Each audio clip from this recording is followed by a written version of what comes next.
来看今仔早起有13个日头花反服务的运动者，因开记者会，因讲因唔若反互相，嘛反对两岸服务协议，还是会务协议。那也嘛批评讲，当初民进党主张讲要建立监督条例机制，也毋过相关的草案到达阁还未立法。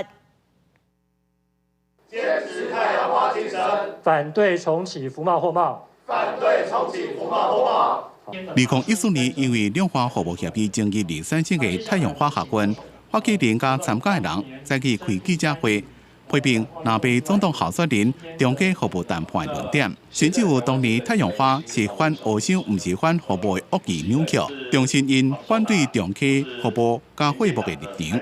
不只是反黑箱，也反的是服贸。太阳花运动的这个精神一开始其实就在于反对两岸经济的一体化。那我们要维护台湾经济的自主性跟我们的政治自主。不管这个过程到底是一个黑色的箱子装起来，还是一个透明的箱子装起来，我们都反对。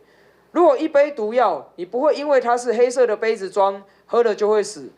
玻璃杯子装，喝了就不会死。太阳花反服务运动发起者呼吁各人爱团结对话。拒绝中国的经济胁迫甲分化，若无将会失去台湾民主自由甲主体性。但是那也批评太阳花学运期间，民进党主张应该建立监督条例机制，法制化审议两岸条例，无应该对相关草案到即马拢无动作。太阳花团体啊，请问一下，为什么你们对民进党啊就是这样宠着他们？如果民进党当时所承诺的，就是要制定两岸协议的监督条例，到目前为止他们都